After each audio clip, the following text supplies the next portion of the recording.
शाम में इसराइली बमबारी के जवाब में ईरान का इसराइल पर हमला। ईरानी फोर्सेस ने 200 से ज्यादा ड्रोन और क्रूज मिसाइल फायर किए।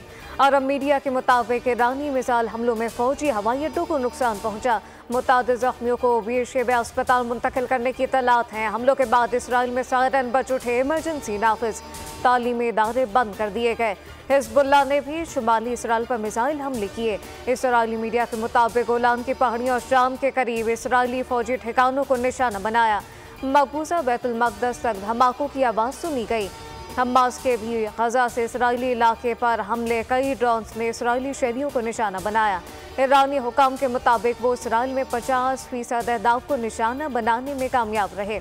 हमले के बाद इसराइली जंगी तैयारों का गजा से इनखला। अमरीकी एयरलाइन ने न्यूयॉर्क से तेल अवीव की परवाज मंसूख कर दी।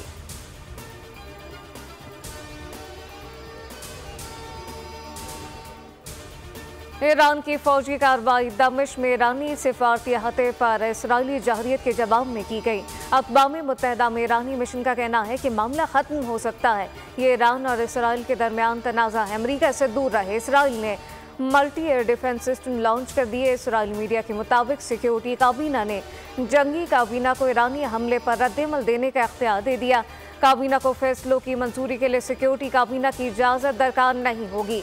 इसराइली फौज ने कहा कि किसी भी हिस्से में शहरियों को हमले से बचने के लिए पनाह लेने की ज़रूरत नहीं है। तमाम हमले नाकाम बना दिए गए। ईरानी हमले ने इसराइल के खिलाफ तवक्को हदफ को भी हासिल कर लिया। इसराइली सियासी क़यादत में फूट पड़ गई। ईरानी हमले का रद्द-ए-अमल देने के फैसले पर सिक्योरिटी काबीना के अरकान में एक दूसरे के खिलाफ अनबन हो गई, जबकि इसराइली कौमी सलामती मुशीर और वज़ीर ख़जाना ने इजलास से लाताल्लुकी का इज़हार किया। अमरीका ने इसराइल पर वाज़ेह किया कि वो ईरान के खिलाफ जारी इसराइली कार्रवाई में साथ नहीं देगा।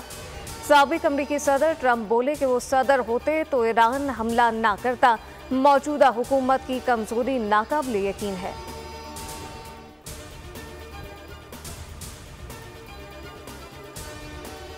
पाकिस्तान का मशरिक़ वस्ता की सूरत हाल पर शदीद तशवीश का इज़हार। तर्जुमान दफ्तर ख़ारजा के मुताबिक कई माह से पाकिस्तान ग़ज़ा में जंग बंदी और ख़ित्ते में कशीदगी के खात्मे के लिए बैनुल-अक़वामी कोशिशों की ज़रूरत पर जोर दे रहा है। अक़वाम मुत्तहिदा में पाकिस्तान की साबिक़ मंदूब मलिहा लोधी की बोल न्यूज़ से गुफ्तगू कहा कि ख़ित्ते में जंग बढ़ना इसराइल के सिवा किसी के मफाद में नहीं। ईरान का मकसद सिर्फ इसराइल को खबरदार करना था।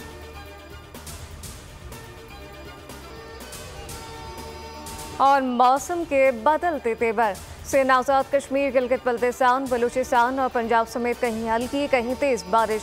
कराची में गरज चमक के साथ बरसात। कराची के इलाके नया नाज़िमाबाद में आसमानी बिजली गिरने से मकान को जुज़वी नुकसान। घर की छत और दीवारों में दरार पड़ गई। वाक़े में कोई जानी नुकसान नहीं हुआ। दूसरा सिस्टम 17 अप्रैल को बलूचिस्तान से कराची में दाखिल होगा। तेज़ बारिश मुतवक्के। गवादर, पसनी, चिरनी में बारिश, नदी नालों में तूफ़ानी बरसाती पानी घरों और दुकानों में दाखिल। कश्मीर में तेज़ बारिश से दरियाओं में पानी की सतह बुलंद। पहाड़ों पर बर्फबारी का सिलसिला जारी।